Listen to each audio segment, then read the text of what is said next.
fazendo com que a intimidade possa nos mostrar uma direção mais precisa, que a intimidade possa revelar na nossa vida o que Deus tem planejado para cada um de nós.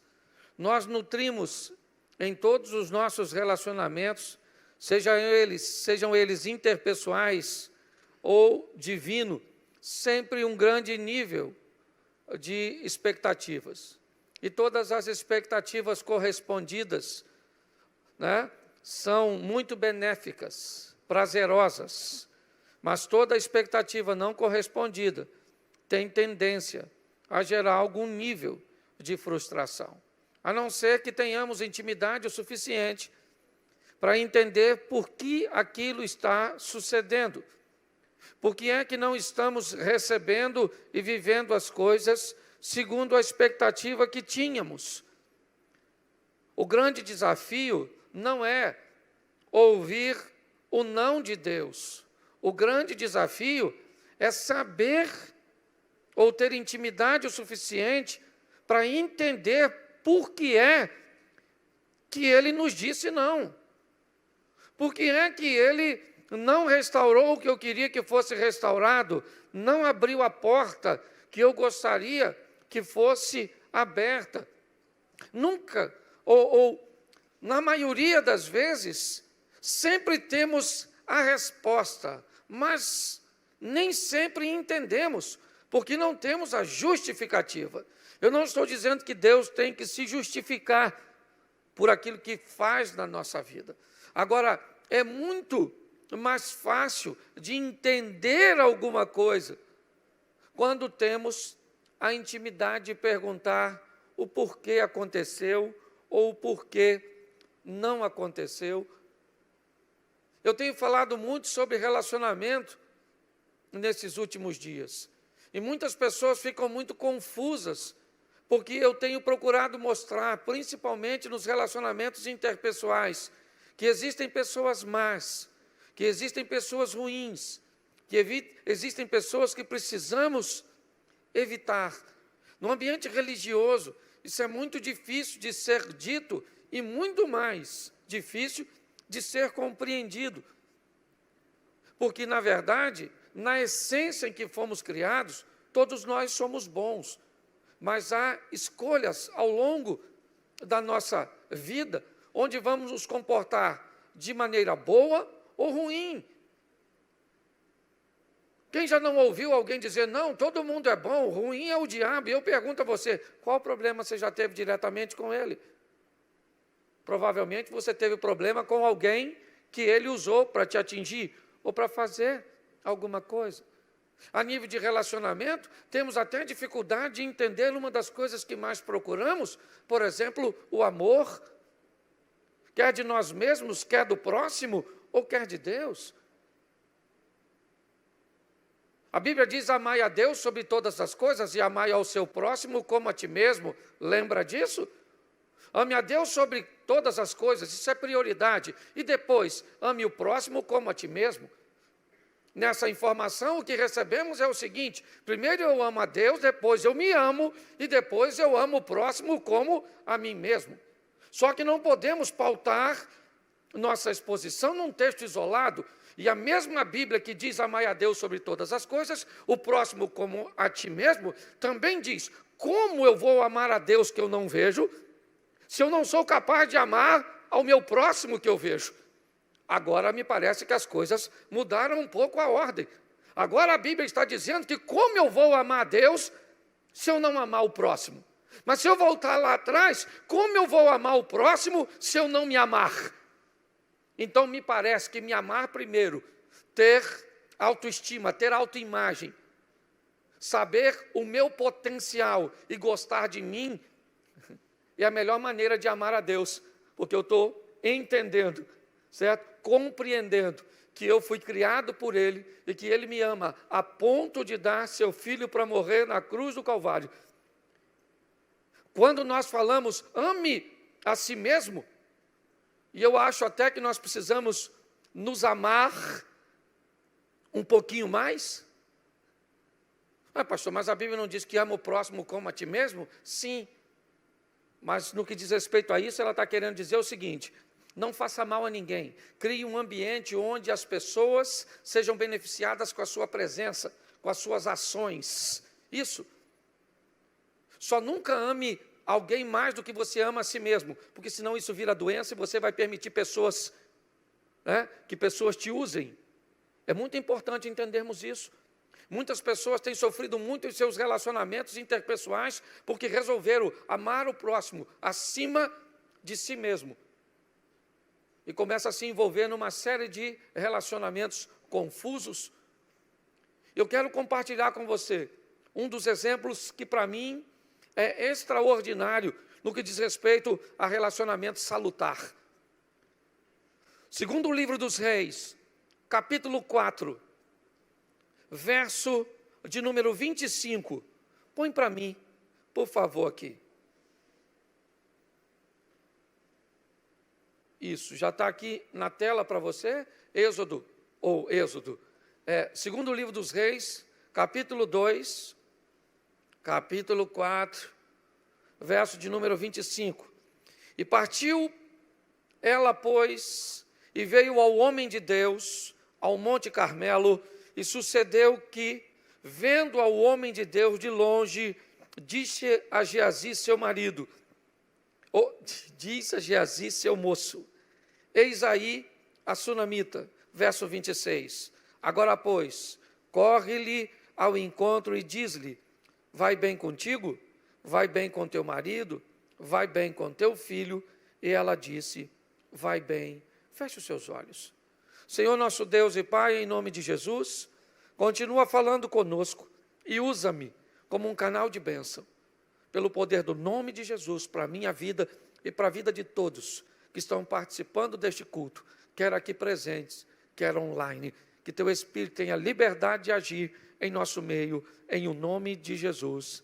Amém. Glória a Deus. Amém. Eliseu está com Geazi no Carmelo, quando de repente vem a sunamita em sua direção. De longe, Eliseu visualiza essa mulher e ele sente que tem alguma coisa de errado. Alguma coisa não está bem. Tem alguma coisa no andar daquela mulher, na expressão daquela mulher, na caminhada daquela mulher. E nesse momento, Eliseu chama Geazi e diz, vai até a sunamita e pergunte a ela o que é que está acontecendo. Pergunte a ela se as coisas estão bem com seu filho, com seu marido, se está tudo bem. Como alguém é capaz de observar de longe que as coisas não estão bem com a outra? Como alguém é capaz de notar, de ter a percepção de alguém que vem ao longe, a ponto de ter que enviar um mensageiro e perguntar, pergunte a ela, o que é que está acontecendo? Você pode olhar para a situação em si e dizer, pastor, o texto mesmo explica isso, não era sábado, nem lua nova, nem seu esposo entendeu por que é que ela queria encontrar com um homem. Mas, se eu olhar um pouquinho atrás, eu vou descobrir algumas coisas muito preciosas no que diz respeito a relacionamentos. Põe para mim, capítulo 4 aí, o mesmo capítulo, verso de número 8. Volta para o 8. Sucedeu também um dia, indo Eliseu a Sunem, havia ali uma mulher rica, a qual reteve a comer pão. Sucedeu que todas as vezes que passava, ali se dirigia a comer pão. Preste atenção, porque lá na frente, eu estou olhando um homem capaz de olhar que as coisas não estão bem em alguém que vem ao longe. Tem alguma coisa de errada com a expressão facial daquela mulher, com o andar daquela mulher, com a postura daquela mulher. E onde é Ou de onde ele retirou tantas informações sobre esta mulher? Como é que Eliseu sabe tanto sobre ela? Como é que ele é capaz de fazer uma leitura de alguém que ainda vem ao longe e entender que tem alguma coisa de errada? Ele não sabe o que é, mas ele sabe que alguma coisa não está correta. E de onde vem isso? Da intimidade que ele tem com ela. Que intimidade é essa, pastor? Onde é que tudo isso começou? No verso 8. O texto diz que um dia, Eliseu passa perto da casa desta mulher. E essa mulher faz um convite para Eliseu ir até a sua casa para fazer uma refeição. O texto diz que daí, depois desse dia, todas as vezes que Eliseu passava por Sunem, ele entrava na casa desta mulher para comer pão. O que está acontecendo aqui? A construção de um relacionamento sadio. A construção de um relacionamento que vai criar um nível de intimidade extraordinário. Relacionamentos sadios, sólidos, resistentes, salutares, não acontecem da noite para o dia. Relacionamentos e intimidade são coisas que vão sendo construídas. Todas as vezes que vemos pessoas mergulharem de cabeças em relacionamentos que se iniciaram outro dia, ou de qualquer maneira, seja ele um relacionamento de amizade, seja ele um relacionamento de sociedade, seja ele um relacionamento conjugal, inevitavelmente, a probabilidade de isso dar errado é muito grande. Porque intimidade é uma via de mão única. E para você retomar algo que foi oferecido, muitas vezes você vai ter que usar força para tê-lo de volta. Comece a namorar um rapaz ou uma moça e ofereça a ele um nível de intimidade íntima.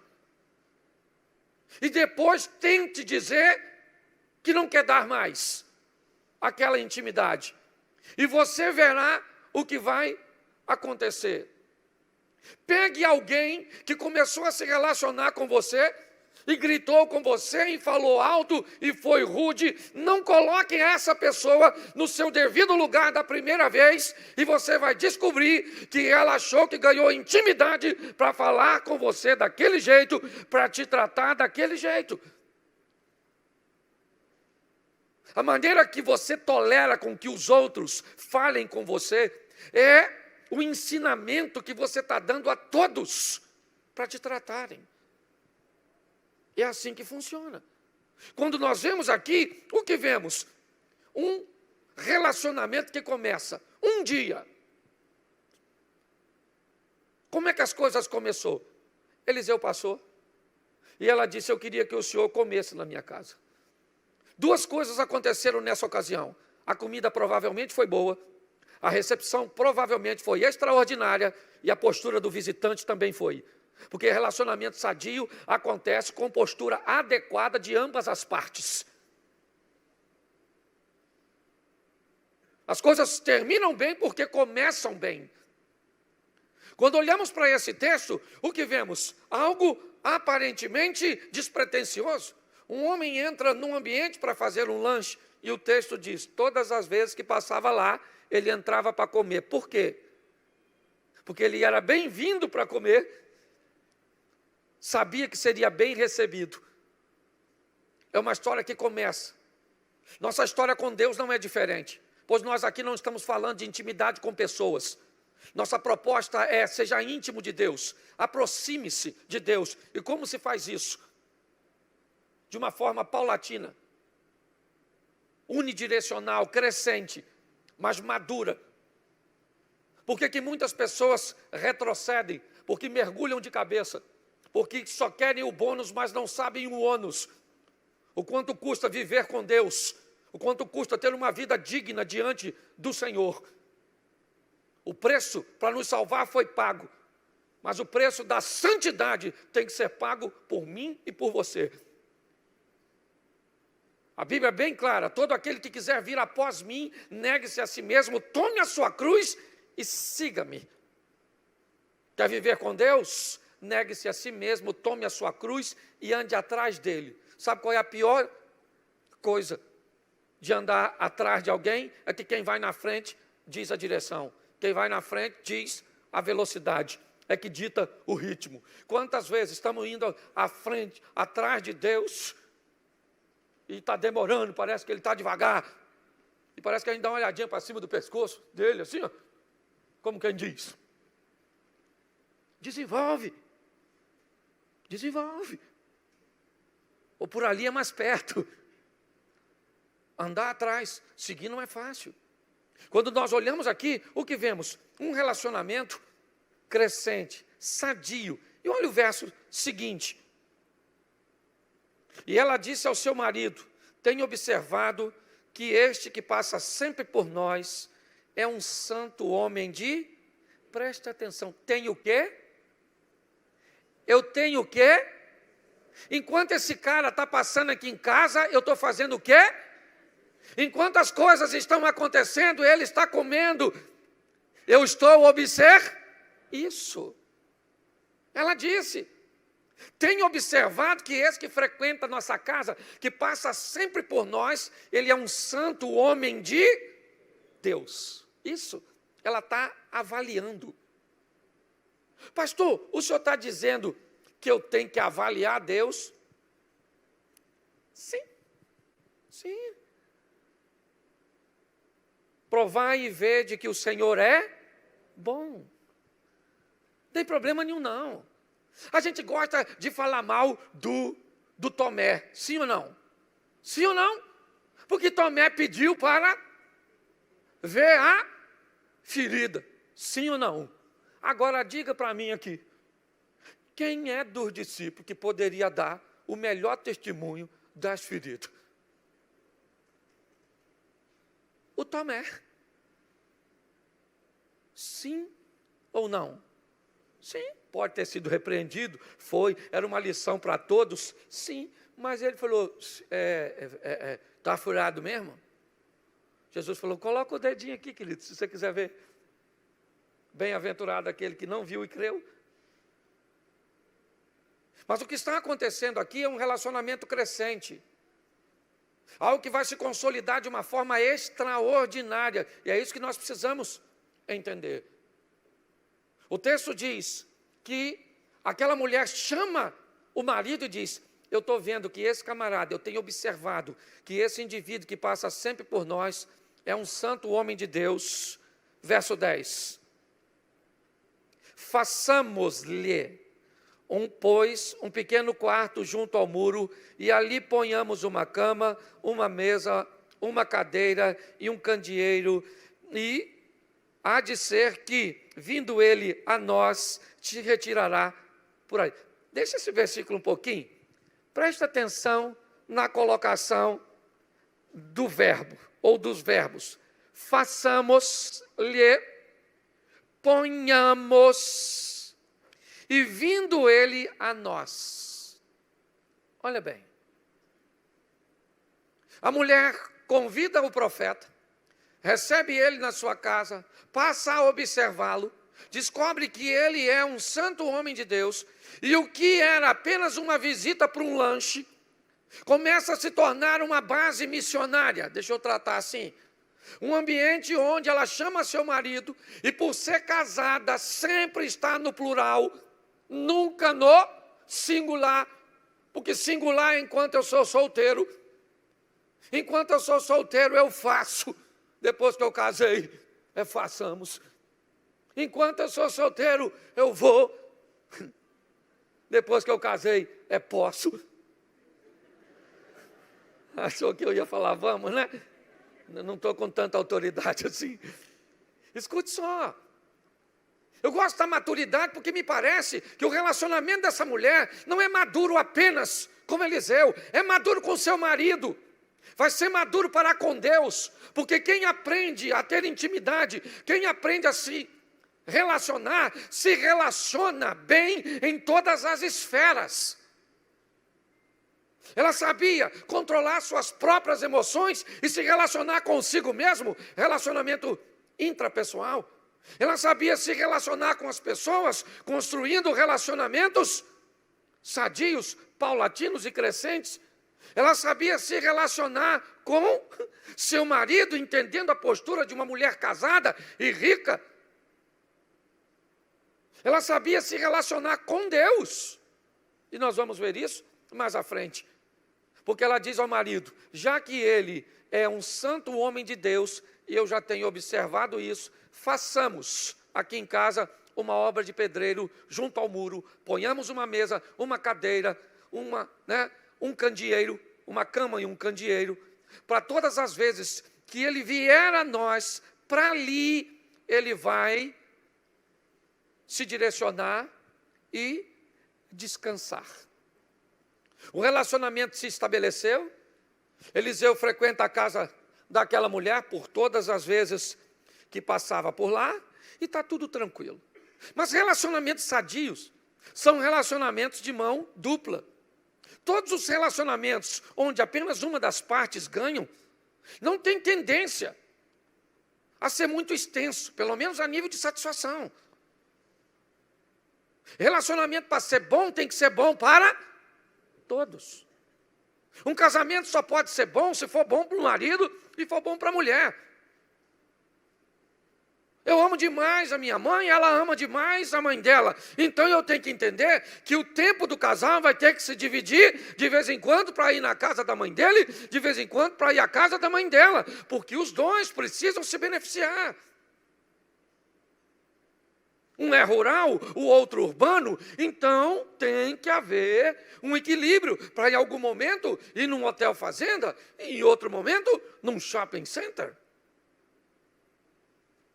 Pois os relacionamentos sólidos, eles são relacionamentos onde todas as partes se beneficiam. E me parece que até o presente momento, quem está se beneficiando é só Eliseu e Geazi. Todas as vezes que passam lá, entram para comer, agora eles já têm uma cama, uma mesa, uma cadeira e um candeeiro, mas, verso de número 16, ou 14, perdão. Então disse ele, o que há de se fazer, pois, por ela? Geazi disse, ora, ela não tem filho e seu marido é velho. Um dia Eliseu está deitado na cama e ele começa a pensar no que aquela mulher tem feito, em como ela tem recebido eles. Nunca pediu nada, não tinha um demônio na casa daquela mulher, não tinha uma dívida na casa daquela mulher, não tinha nenhum problema conjugal naquela mulher, na casa daquela mulher. O interesse daquela mulher de receber Eliseu era um interesse sadio, puro, porque viu nele a presença de Deus. Para aquela mulher, quando ela recebe o profeta, ela está recebendo o próprio Deus. E a Bíblia diz que aquele que recebe um profeta na qualidade de profeta, recebe galardão de profeta. Num determinado momento, Eliseu, e se você olhar a postura de Eliseu no que diz respeito a todas as coisas, por onde ele passou e o que fez, não é muito do feitio dele parar para observar uma situação dessa. Isso é praticamente único no profeta Eliseu. Ele está na cama dele, e para mim, quem faz para Deus pode ter certeza que vai receber. Há um insight na mente de Eliseu. E ele começa a pensar que aquela mulher é tão boa, que aquele relacionamento é tão bom para ele, que está vindo tantas coisas na direção dele, que ele precisa mandar uma coisa para lá. Ele começa a pensar o que eu posso fazer pela mulher. Ele chama a mulher então e diz, mulher, você tem nos recebido de uma maneira extraordinária, estar com você é um prazer. Temos um relacionamento estreito, aqui, eu frequento sua casa, nunca me cobrou nada para frequentar aqui, então eu quero que você me diga o que você está precisando. Você precisa que eu converse com você, com o capitão do exército? Tem algum problema na justiça? Tem alguma causa sua desse nível que eu possa resolver? Se você precisar ir em última instância, eu posso conversar com o rei a seu respeito. E ela disse: eu estou satisfeita, habito no meio do meu povo, minha casa me satisfaz, está tudo bem comigo, está tudo certinho. Ela não fez nenhum pedido, mas aquilo ficou na mente de Eliseu. Por isso que para mim é Deus 100% nessa história, porque quando você vai estudar um pouco sobre Eliseu, não era do comportamento dele parar para prestar atenção em algo tão simples e tão pequeno. Até que o texto vem dizendo que ele chama Geazi e diz: Geazi, nós temos que fazer alguma coisa por esta mulher, cara. Geazi falou: Eliseu, posso falar uma coisa para tu? Ela não tem filho, o marido dela já está velhinho, as probabilidades são pequenas. Ela não tem filho. Preste atenção, isso é intimidade. Geazi faz uma leitura de algo que estava faltando. A mulher disse: não falta nada, mas Geazi disse: falta. Falta. Essa mulher precisa de um filho.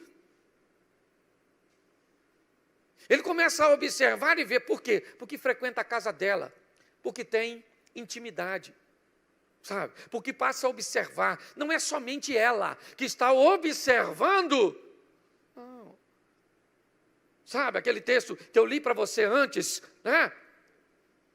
E eu vi que ele era um homem de Deus. Não é só a sunamita que observa, Geazi também observa. E ele observou que ela não tinha filhos. Eliseu chama e diz: olha, você não tem filhos? E passado aproximadamente 1 ano, é o que ele vai dizer, depois você lê, porque fica mais fácil.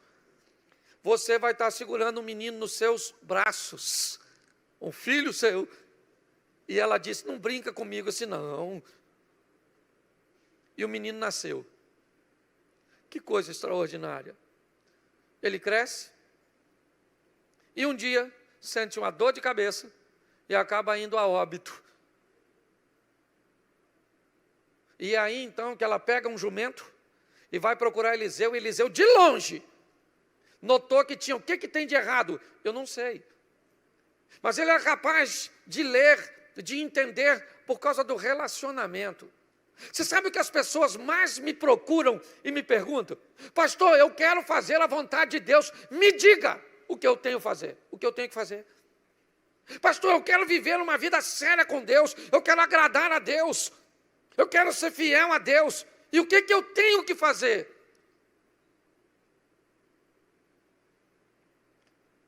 Que pergunta esquisita. Como assim o que você tem que fazer? Você não tem uma Bíblia? Você não sabe nada sobre santidade? Você não sabe nada sobre obediência? Mas espera aí, você não sabe o que Deus gosta que seja feito e não gosta que seja feito? Você não lembra o que Jesus disse?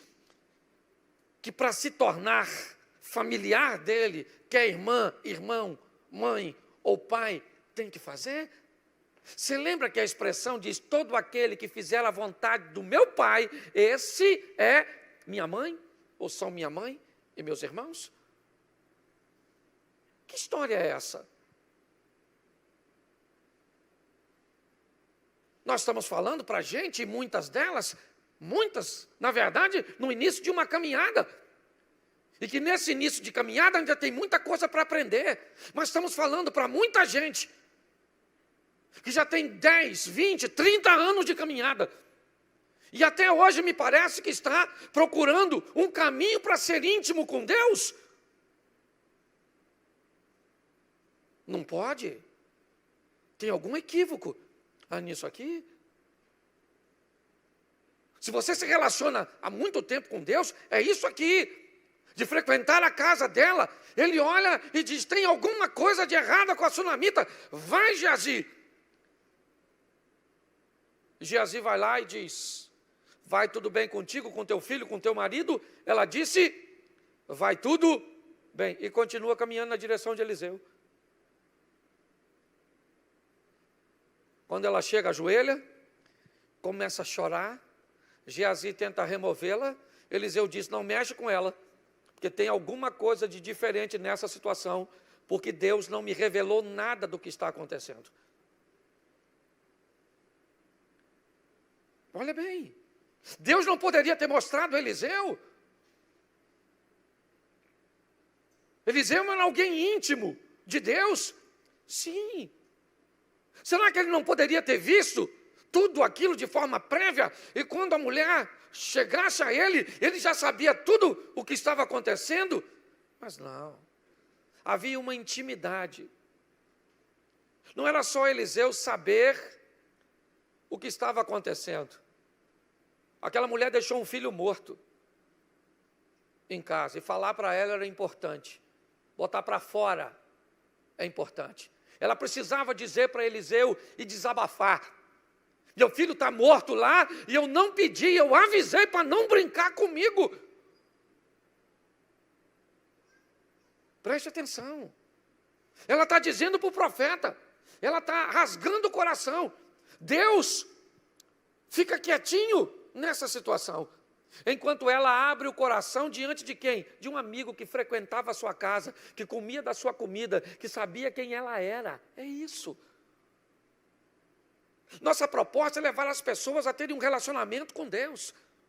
Vamos querer um relacionamento católico com todo respeito, com Deus que está nos céus, que utiliza intermediários para se comunicar? É isso?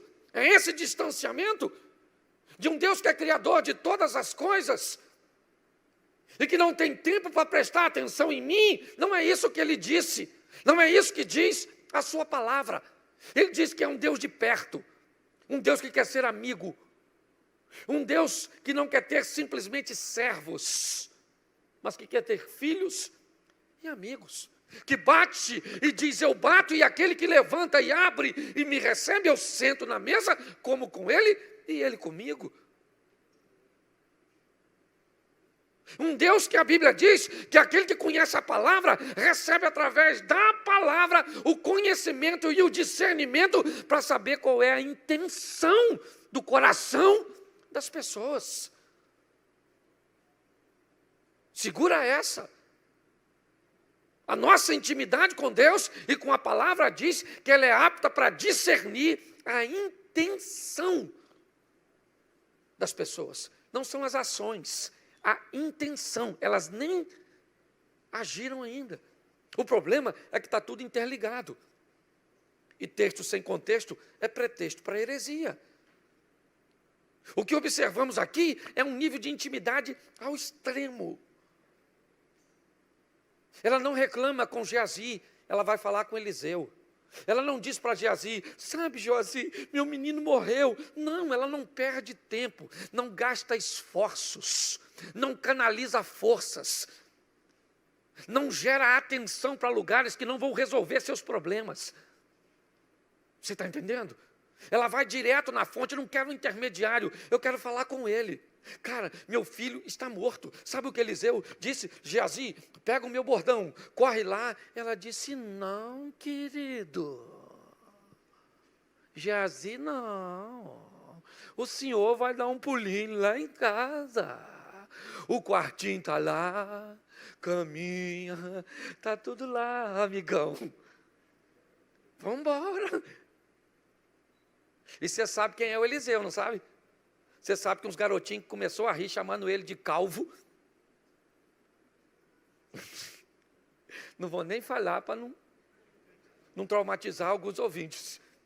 Você sabe que o cara era duro, certo?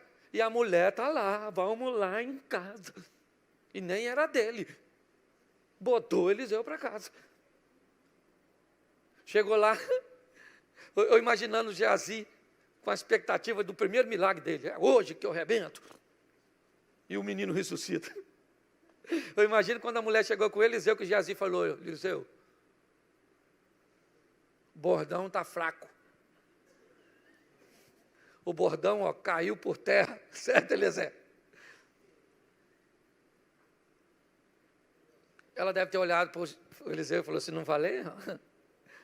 Aqui o negócio é entre nós. É intimidade. Não blasfemou, não falou nada. Eu guardo a maturidade. Ela não tinha filho e não reclamou de ter, porque maturidade faz você ser feliz e estar satisfeito com o que tem. Entendeu?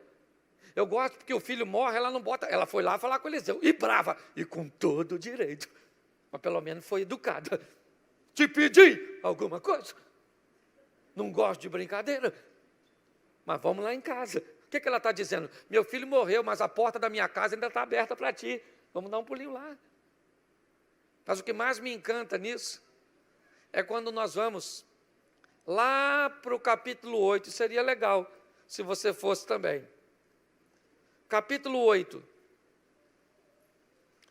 verso de número 1.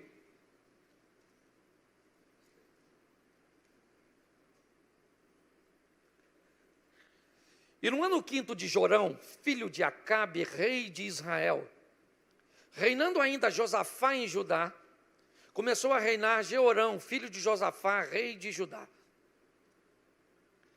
E ele e a cidade tinha 2 anos quando começou. Era ele da idade de 32 anos quando começou a reinar, e 8 anos reinou em Jerusalém. Deixa eu te mostrar um pouquinho à frente para a gente ganhar tempo. Deixa eu usar aqui porque está pertinho, é fácil. Eu falei qual versículo? Capítulo? Deixa eu ver que eu estou meio, não sei se você reparou, mas eu estou meio lerdinho, citando uma coisa. É 8:1, não é? Que eu falei? E o que está aí?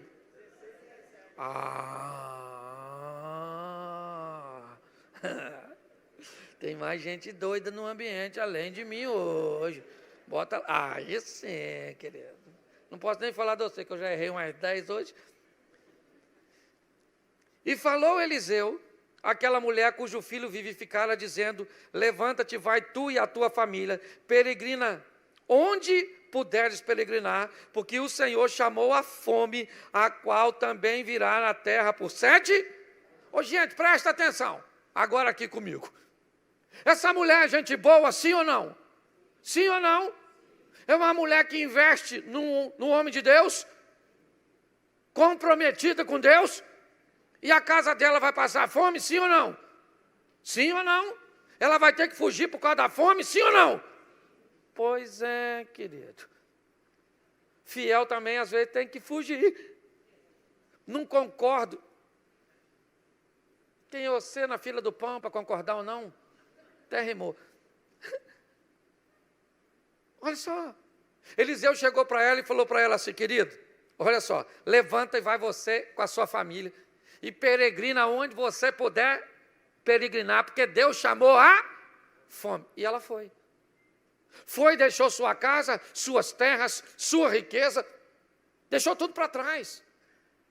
7 anos se passaram. 7 anos se passaram. Verso 3.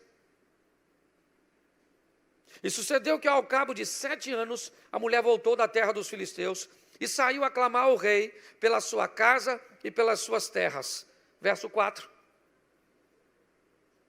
Ora, o rei falava a Geazi, moço do homem de Deus, dizendo: conta-me, peço-te todas as grandes obras que Eliseu tem feito. Eu acho isso muito legal. 7 anos depois vem a mulher voltando para casa, certo? Provavelmente com seu marido e com seu filho.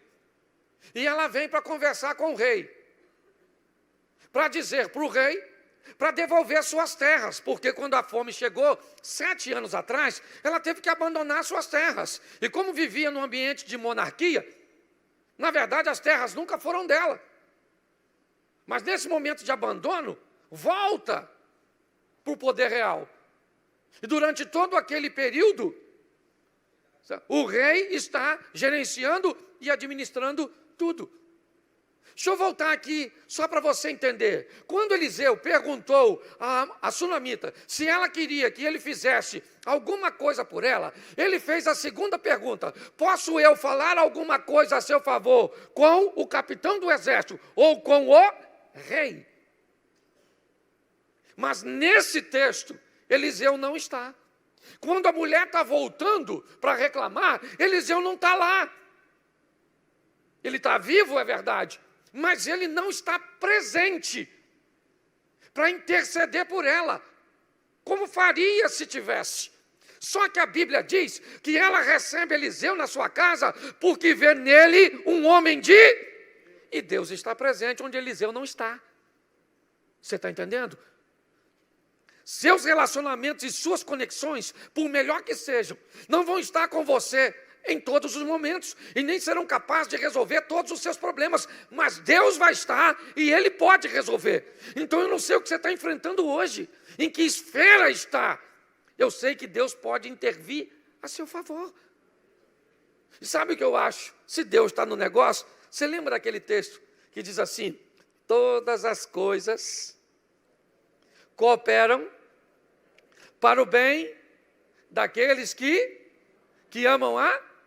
Isso, vamos parar por aí. Eliseu estava lá, sim ou não? Sim ou não? Não. Mas quem é que estava? O Geazi. Está batendo um papo com quem? Com o rei. A mulher quer falar com quem? Com quem? E por casualidade, o rei está conversando com Geazi. O que o rei pede a Geazi?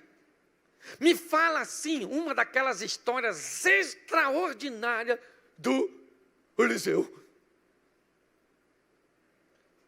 Verso 5. Sucedeu que, contando-lhe ele ao rei como vivificaram o morto. Que história Geazi resolve contar?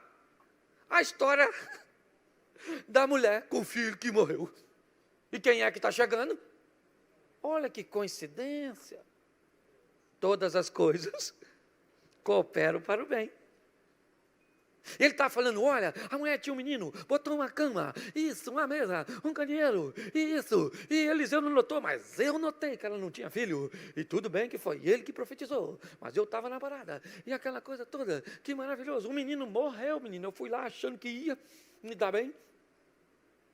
O bordão falhou, porque não fui eu. E Eliseu chegou e ressuscitou. Nesse exato momento, eis que a mulher cujo filho vivificara chamou o rei e pediu a ele. Pensa, os dois conversando, e quem chega? A dona. Oh, majestade, eu queria vir aí, porque eu fugi daqui por causa da fome, 7 anos atrás, minhas terras ficou. Será que dá para devolver? Disse Geazi: meu senhor, é ela. Esse menino, bens a Deus, como cresceu. Esse menino é o falecido que não... Nem sei como é que explica isso. Esse menino que morreu. Menino, como é que você cresceu? Está forte, gordinho. Você está rindo, mas é sério. Olha bem. Você faz as coisas para pessoas, pessoas te recompensam bem. Mas nem sempre, sim ou não? Sim ou não? Mas você faz para Deus, pode ter certeza que quando os homens não estiverem lá, Ele vai estar para intervir. Nesse momento, o rei deixa de conversar com a mulher ou com Geazi e fala com a dona: minha senhora, fala comigo como é que foi esse babado. E nada melhor que pedir uma mulher para contar uma história. Senta. Senta, majestade, porque acordei de manhã, já sei que alguma coisa não estava bem com aquele garoto. Olhei para ele assim e falei: esse menino está estranho. Mas o pai insistiu em levá-lo. Foram por volta das 7:30 da manhã. Porque mulher é assim, conta tudo tintim por tintim, no final ainda entra em detalhe. Eu imagino o rei. E ela falou, e agora eu voltei, sabe, estou querendo as minhas terras. Ele chamou um de seus oficiais e disse, pega esta mulher, leva essa mulher, ela vai apontar quais são suas terras, devolva tudo a ela, e tudo aquilo que foi ganho, todo o lucro que se teve durante os 7 anos que ela ficou ausente, devolve para ela. Quem fez isso por ela? Eliseu ou Deus? Pois é, querido. Lembra? A ordem dessa história é uma mulher que sabia se relacionar consigo mesma e se amar. Se amar mesmo não tendo filhos. Se amar mesmo quando o filho morreu. Se amar e fugir mesmo quando vivia uma vida de obediência. Mas essa mulher sabia amar ao próximo. E beneficiar alguém como beneficiou a Geazi e a Eliseu. Mesmo quando não estava precisando de nada deles. E alguém que ama a si mesmo e que ama o próximo, inevitavelmente, isso é uma demonstração de que ama a Deus. Ama o próximo que vê. E quando tudo isso acontece, o que vemos? Um Deus que estava lá. Para quê? Para intervir. A demonstração é, querida, a senhora não fez para Eliseu, fez para mim. Eliseu não está presente, mas eu estou, e eu vou devolver as suas terras. Eliseu não está aqui para falar com o rei, mas eu estou.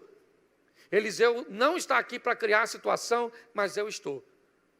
Vamos fazer o seguinte, vamos fazer como essa mulher, criar um ambiente na nossa casa, na nossa vida, no nosso ministério, nos nossos negócios, onde pessoas serão beneficiadas, porque acreditamos que pessoas, e que cuidar de pessoas, e que ajudar pessoas, é amar a Deus. E que nada que essas pessoas nos façam, farão com que nos amemos, ou deixemos de nos amar primeiro. Porque todo aquele que invocar o nome do Senhor será salvo. Como, pois, invocarão aquele em quem não creem? E como crerão naqueles de que não ouviram? E como ouvirão, senão a quem pregue? E como pregarão, se não forem enviados? Como está escrito, quão formosos os pés dos que anunciam o evangelho de paz, dos que trazem alegres novas de boas coisas. Mas nem todos têm obedecido ao evangelho, pois Isaías diz, Senhor, quem creu na nossa pregação? De sorte que a fé é pelo ouvir, e ouvir pela palavra de Deus. Romanos capítulo 10, versículo 13 ao 17.